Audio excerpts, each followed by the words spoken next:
ሰላም ነው። ሰላም ነው። እንዴት ነሽ? እግዚአብሔር ይመስገን። እንዴት ነው? አለን አልሐምዱሊላህ አለው። መጽሐፍ ቅዱስ ስትቀበል ለምሳሌ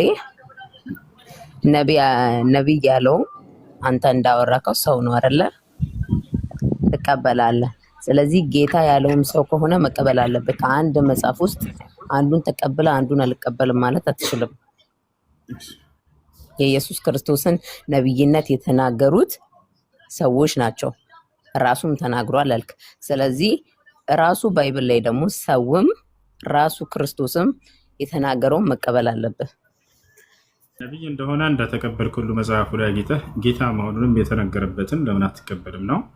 ጌታ ሲባል ትርጉሙ ጌታ ሲባል አንደኛ መለኮታዊ ጌትነት አለ፣ ሁለተኛ ደግሞ ስልጣን ወይም ሹመት አለ። ያ ማለት ለነቢያቶች በመደረግ የሚገኝ የሆነ ጌትነት አምላክ ጌታ ያደርጋቸዋል። ያ ማለት ለሕዝቦቻቸው አለቃ ያደርጋቸዋል። የክርስቶስ ጌትነት የትኛው ነው ታዲያ ከተባለ መጽሐፍ ቅዱስ ላይ በመደረግ የተገኘ ጌትነት ነው። ማስረጃ ላሳይሽ እችላለሁ። እግዚአብሔር ጌታ አደረገው ነው የሚለው። ልክ ከእርሱ በፊት ሌላ ያደረገው ጌታ አለ ወይ ከተባለ ነቢያቶችን ሁሉ እግዚአብሔር ጌታ ያደርጋቸው ነው። ለምሳሌ ዮሴፍ ኦሪት ዘፍጥረት ምዕራፍ 45 ቁጥር 9 ላይ እግዚአብሔር ዮሴፍን ጌታ አደረገው ይላል። የሐዋርያት ሥራ ምዕራፍ 2 ቁጥር 36 ላይ እግዚአብሔር ኢየሱስን ጌታ አደረገው ይላል። ስለዚህ በመደረግ ያገኘው ጌትነት እንጂ ያ ማለት ግን እነሱ የተሰጣቸው የምድር ጌትነት እንጂ የሰማይ ጌትነት አልነበረም። ኢየሱስ ክርስቶስም እንደዚያው ነበር። ኢየሱስ ክርስቶስ የተሰጠው በአብ ቀኝ በቀኙ የመቀመጥ ጌትነት ነው ኢየሱስ ክርስቶስ የተሰጠው እንጂ የምድር ጌትነት አልተሰጠውም ለኢየሱስ ክርስቶስ። ማሳይሽ ጌትነቱ በመደረግ ያገኘው ጌትነት ነው፣ ስልጣን ነው፣ ሹመት ነው ይላል መጽሐፍ ቅዱስ። ፈቃደኛ ነሽ? ላውጣልሽ? ምን አልከኝ? ላውጣልሽ? ኢየሱስ ክርስቶስ ጌትነቱ በመደረግ ያገኘው ጌትነት ነው ይላል መጽሐፍ ቅዱስ። የኢየሱስ ክርስቶስ ጌትነት እሺ አሳየኝ። ያው ምን ይላል እዚህ ጋር? እንግዲህ ይህን እናንተ የሰቀላችሁትን ኢየሱስን እግዚአብሔር ጌታም ክርስቶስም እንዳደረገው የእስራኤል ወገን ሁሉ በእርግጥ ይወቅ ይላል። እግዚአብሔር ኢየሱስን ጌታ እንዳደረገው ይላል። ስለዚህ እግዚአብሔር ነው ኢየሱስን ጌታ ያደረገው እንዳደረገው እያለ ተገልጿል። በመደረግ ነው ያገኘው ጌትነት። የዕብራውያን ስራ ነው። የሐዋርያት ሥራ ምዕራፍ 2 ቁጥር 36። እሺ አንብብ። ከመጀመሪያው ጀምርልኝ። ከየት? ከአንድ ከመጀመሪያው ከመነሻው ሙሉ መጽሐፉን ይሄና በመጀመሪያ ደረጃ አሁን ቅድም ለልጅቷም ስትናገር የነበረው ለዛች ለሳምራዊቷ ሴት ኢየሱስ ክርስቶስ በውሃው ዳር ላይ የተናገረውን ቃል አንተ ነቢይ ትመስለኛለህ ብላ ሴትዮዋ ሳምራዊቷ ሴት ስትናገር ኢየሱስ ክርስቶስ ስለ እስራኤል እና ስለ ሳምራውያን የመስገድ ቦታ እየተናገረ ሳለ ወደ ታች ወርደ ስታነብ ግን መሲሁ ሳምራዊቷ ሴት እንደዚህ አለች፣ መሲሁ በመጣ ጊዜ አለች። እንደውም ለምን አትከፍትልኝ? ችግር የለም። ኢየሱስ ክርስቶስ መሲሁ በመጣ ሰዓት እውነቱን ይነግረናል ስትል ያ የምነግርሽ እኔ ነኝ አላት። ና ኢየሱስ ክርስቶስን ለምንድን ነው ነቢይ የሚሉት? እስራኤላውያን፣ አይሁዶች፣ ፈሪሳውያን ሁሉም ነቢይ ነው የሚሉት ለምንድን? ከቀደመው በፊት ከኢየሱስ ክርስቶስ በፊት ነቢያት አሉ። በትክክል ያኚን ነቢያት ደግሞ በትክክል ያኚን ተአምራት ደግሞ ያደርጋሉ። ከሚያደርጉት ተአምራት ውስጥ ግን እውር የተረተረና የሞተ ያስነሳ አንድም ነቢይ አልነበረም ይላል ቃሉ ላይ አለ። መጽሐፍ ቅዱስ ላይ ላሳየሽ። ከኢየሱስ በፊት እውር ኤልሳ አለ። አይዋ ስለዚህ አይንን አንዴ ከኢየሱስ ክርስቶስ በፊት ሙታንን ያስነሱ ነቢያቶች አሉ፣ አይንንም ያበሩ ነቢያቶች አሉ። ላሳይሽ። እሺ አሁን ለምሳሌ አንተ ነቢያት ብለው የተናገሩትን ተቀበልካ? እሱን አሁን አመንሽ? ይሄንን ከክርስቶስ በፊት እነዚህን ተአምራቶች ያደርጓቸው ነበር ነቢያቶች። በገዛ መጽሐፍ ላይ ላውጣለች። በትክክል አለ ያደርጋሉ። ስለዚህ ምንድን ነው የሚለየው ታዲያ? የማን የኢየሱስ ክርስቶስ ተአምራት ማድረጉ ነው በምን እንደሚለየው የምትለኝ? ሁሉ ነገሩ ከሌሎች የሚለይበት ነገር የለም። ኢየሱስ ክርስቶስ እንደ ማንኛውም ነቢይ ነው፣ እንዳለፉት እንደቀደሙት ነቢያቶች ነው። ልክ እንደነ ሙሴ ያለ ነቢይ እንደሆነ ከገዛ መጽሐፍሽ አሳይሻለሁ። ኦሪት ዘዳግም ምዕራፍ 18 ቁጥር 18 ላይ ምዕራፍ 20 ቁጥር 18 ላይ ይላል 18 ላይ ልክ እንዳንተ ያለ ነቢይ ያስነሳላቸዋለሁ ብሎ ክርስቶስን ገለጸው ለሙሴ። ልክ እንዳንተ ያለ ነቢይ፣ እንደ ሙሴ ያለ ነቢይ ነው እርሱ። ክርስቶስ ከሌሎች የሚለይባቸው ነገራቶች ያሉ በአፈጣጠር አዎ ይለያል። ያ ግን አምላክ በእርሱ ላይ ያደረገው ድንቅ ነገር እንጂ እርሱ ከሌሎች የሚበልጥበት መበላለጫ ሚዛኑም አይደለም። እግዚአብሔር ለአይሁዳኖች ቃል መግባቱን ታምናለህ አታምንም? ኪዳን እንደገባላቸው መሲህን እንደሚልክላቸው ለምሳሌ ኢሳያስ 55 ላይ ማለት ነው።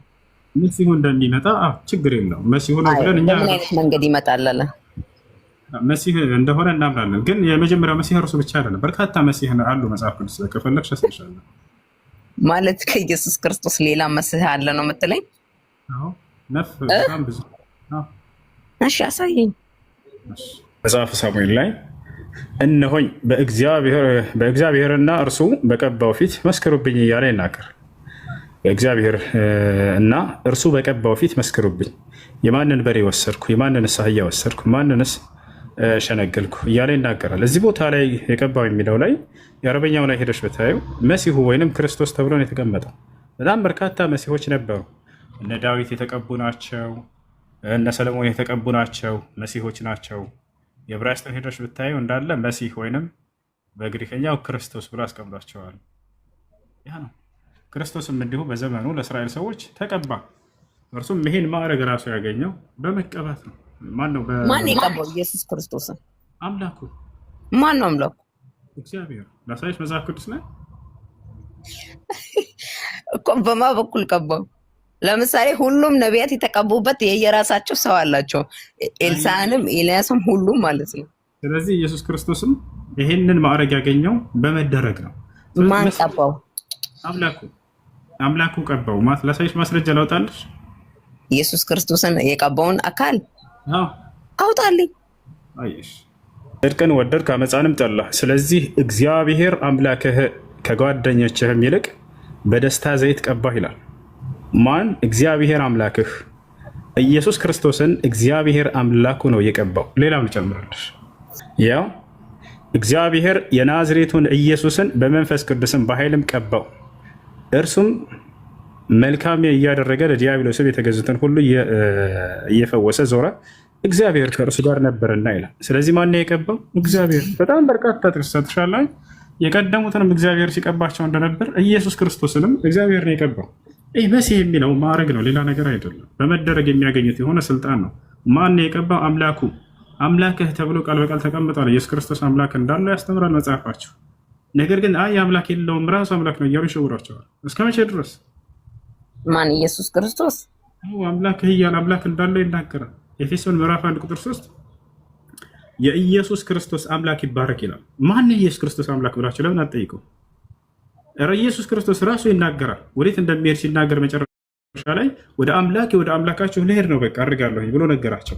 ወደ አምላክ እንዳለው በርካታ ቦታ ላይ ተናግሯል። አምላክ አለኝ ካለ እርሱ አምላክ አይደለም ማለት ነው። ምክንያቱም አምላክ ሊኖረው አይችልምና። በታችኋል። ኤፌሶን ምዕራፍ 1 ቁጥር 17 ልክ እንዲሁ የኢየሱስ ክርስቶስ አምላክ ይባረክ ይላል መጽሐፍ ቅዱስ። ይሄ ነው ኢየሱስ ክርስቶስ የተከበረ መልእክተኛ ነው። ኢየሱስ ክርስቶስ ያንን አንዱን አምላክ አብን ብቻህን አንተ አምላክ ነህ እያለ ይገልጸዋል። የዮሐንስ ወንጌል ምዕራፍ 17 ቁጥር 3 ላይ ወደ ሰማይ ኢየሱስ ቀጥ ብሎ አባት ሆይ አንድና ብቸኛ እውነተኛ አምላክ አንተ ነህ አለ። ብቸኛ ማለት ምን እንደሆነ ታውቃላችሁ? ከእርሱ ውጭ ሌላ ማንም የሌለ ማለት እኮ ነው። ብቻህን አምላክ የሆንክ እያለ ይገልጸዋል። ስለ ራሱ እዛው ሲናገር እንዲሁም አንተ የላከው ኢየሱስ ክርስቶስን ያውቁ ዘንድ ይችነች የዘላለማዊ ሕይወት አለ። ከእርሱ ከአንዱ አምላክ የተላከ መልእክተኛ እንጂ ሌላ አይደለም ኢየሱስ ክርስቶስ። አንድና ብቸኛ እውነተኛ አምላክ አንተ ነህ አባት እያለ ይናገር ነበር። እኔ ደግሞ አንተ የላከኝ መልእክተኛ ነኝ አለ። በቃ ይሄ ነው ኢስላም እያላችሁ ያለው። መሲሁ ሐሰተኛ ነው አላለም ኢስላም። መሲሁ እውነተኛ ነው ነው የሚላችሁ። ነገር ግን የአምላክ መልእክተኛ ነው። ልክ ራሱ ዮሐንስ ወንጌል ምዕራፍ 8 ምዕራፍ 17 ቁጥር 3 ላይ እንደተናገረው እኔ እውነተኛ መልእክተኛ ነኝ እያለ ሲናገር እንደነበረው መልእክተኛ ነው። በአምላክና በሰዎች መካከል ሆኖ የአምላክን ቃል እየተቀበለ የሚያደርስ ምንድን ነው? ነብይ ነው። ኢየሱስ ክርስቶስ ስራው ይሄ ነበር። ዮሐንስ ወንጌል ምዕራፍ 8 ቁጥር 40 ላይ ምን አለ? እኔ ከእግዚአብሔር የሰማሁትን እውነት የምነግራችሁ ሰው ነኝ አለ። ሰው ነኝ ምን? እግዚአብሔር ነኝ ሳይሆን ከእግዚአብሔር የሰማሁትን እውነት የምነግራችሁ ሰው ነኝ። ከእግዚአብሔር እየሰሙ እውነትን ለሰዎች ሲናገሩ የነበሩ እነማን ናቸው? ነቢያቶች። ሕዝቅኤል ምን ይላል? የእግዚአብሔር ቃል ወደ እኔ መጣ እያለ ይናገራል። ሁሉም ነቢያቶች ከአምላክ ቃልን እየተቀበለ የሚያደርስ መካከል ላይ ሆኖ እርሱ መልእክተኛ ነበር። በአምላክና በሰው መካከል ሆኖ ቃልን እየሰማ የሚያደርስ ነው። አንደኛ ጢሞቴዎስ ምዕራፍ 2 ቁጥር 5 ላይ ምን ይላል? አንድ እግዚአብሔር አለና አለ። በእግዚአብሔርና በሰዎች መካከል አንድ መካከለኛ አለ፣ እርሱም ሰው የሆነው ኢየሱስ ክርስቶስ ነው። በአምላክና በሰው መካከል ሆኖ ቃልን እየተቀበለ ለሰዎች የሚያደርስ የጽድቅን መንገድ የሚያስተምር ሰዎች እንዲጸድቁ የሚያስተምራቸው የጠፉትን በጎች ከጥፋታቸው ያንን እንዲወጡ ሊያደርጋቸው ዘንድ የተላከ መልእክተኛ እንጂ ሌላ አይደለም። እኔ ከእስራኤል ቤት ሆነው ወደ ጠፉት በጎች በቀር እንጂ አልተላኩም እያለ ይናገራቸዋል። ስለዚህ ኢየሱስ ክርስቶስ የአምላክ መልእክተኛና ነቢይ ነው። የአምላክን ቃል ለሰዎች ሊያደርስ የተላከ የተከበረ መልእክተኛ ነው። ተአምራቶችን በተመለከተ አንዲትም የእርሱ ስራ እንዳልሆነ ተናግሯል። አይሁዶች ሊወግሩት በመጡ ጊዜ ምን አላቸው? ከአባቴ የሆኑ ብዙ ስራዎችን አሳየኋቸው፣ ስለ የትኛው ኃጢአቴ ነው የምትወግሩኝ ይላቸዋል። ስራው ሁሉ የአምላክ እንደሆነ ይናገራል። የሐዋርያት ሥራ ምዕራፍ 2 ቁጥር 22 ላይ ኢየሱስ ክርስቶስ የሐዋርያት ሥራ ምዕራፍ 2 ቁጥር 22 ላይ ምን ይላል? እግዚአብሔር በኢየሱስ ክርስቶስ በኩል ድንቅና ተአምርን አደረገ እያለ ይናገራል። እነዚያን ተአምራቶች የማን ስራዎች ናቸው? የአምላክ ስራዎች ናቸው። በማን በኩል? በኢየሱስ ክርስቶስ በኩል። ልክ አምላክ በመሲሁ በእነ ሙሴ በኩል ተአምራት ሲያደርግ ነበር፣ በመሲሁ በኩል ተአምራን አደረገ። አልዓዛርን ሲያስነሳ ኢየሱስ ክርስቶስ ምንድን ነው ያለው? ወደ ሰማይ ቀጥ ብሎ አምላክን አመሰገነ። ምን አለ? አባት ሆይ ስለሰማኸኝ አመሰግንሃለሁኝ አለ። ሁልጊዜም እንደምትሰማኝ ያውቃለሁኝ አለ። ይሄንም ከዚህ ሁሉ ህዝብ ፊት የምናገረው አንተ እንደላከኝ ያውቁ ዘንድ ነው አለ። እስኪ በደንብ አስተውሉ። ተአምራትን አድርጎ ይሄ ነብይ ምን አለ? እኔ መልእክተኛ መሆኔን እንዲያውቁ ነው ይሄን የማደርገው አለ። خلاص በቁርአንም ላይ ቃል በቃል ይሄን የሚናገረው ተአምራትን ሲያደርግ ጊዜ እኔ ሙታንን አስነሳላችኋለሁኝ ከአምላኬ የተላኩኝ መልእክተኛ ነኝ ግን ብሎ ይነግራቸው ነበር።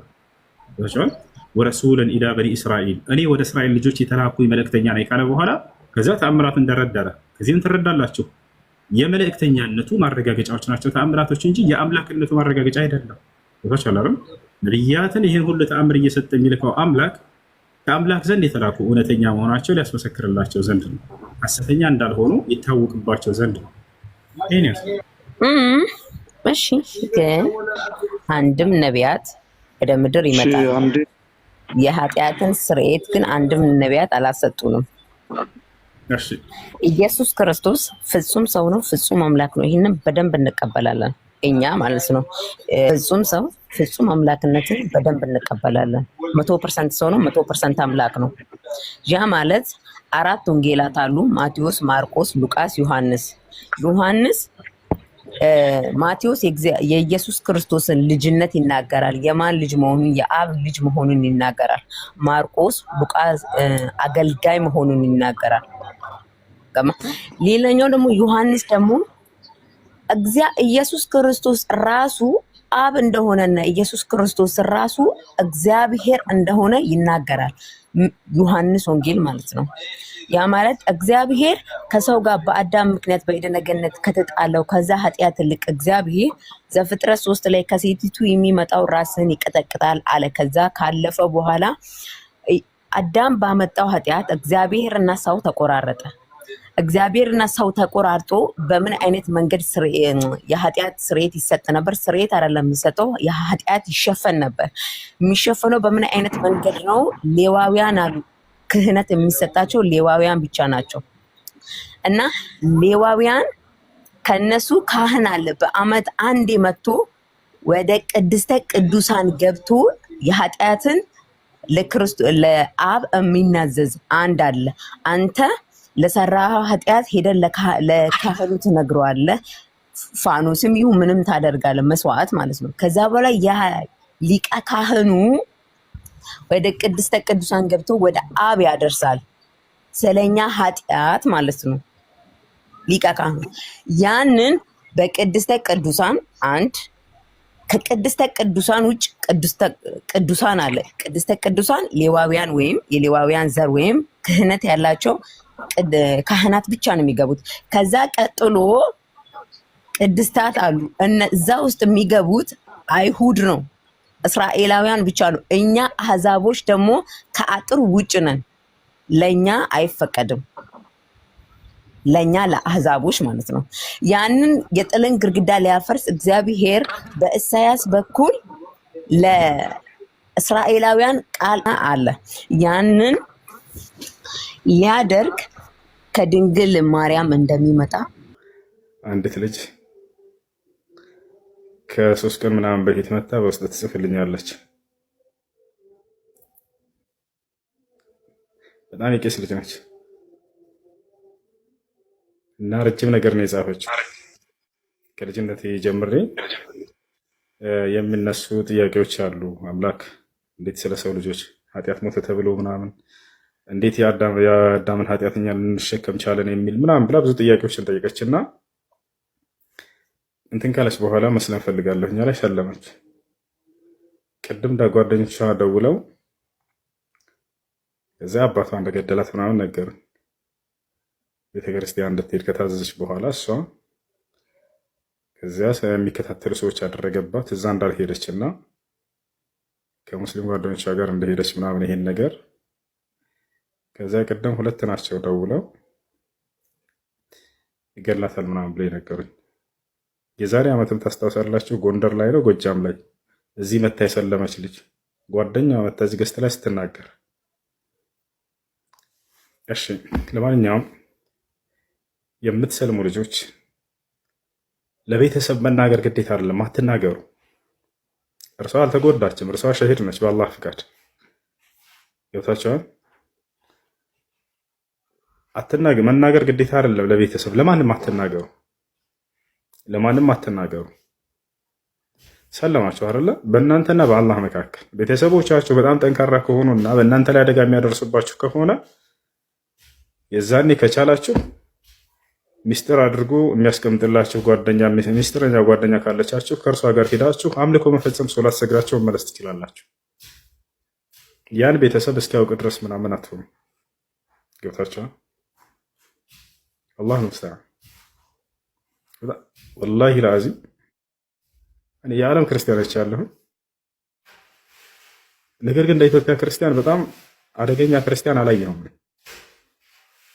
ለዚያም ነው የመጨረሻው ዘመን ላይ ካዕባን ያፈርሳሉ የተባሉት የኢትዮጵያ ክርስቲያኖች ናቸው። ጌታቸው የህዲሙል ካዕባ ረጅሉ ሚን አልሐበሻ። ወላሂ ዛሬ በጣም የሚያሳዝን ነገር ሰምቻለሁ። አላህ ነው ሙስተዓን። በጣም ነው ያዘንኩት። እንገራችሁ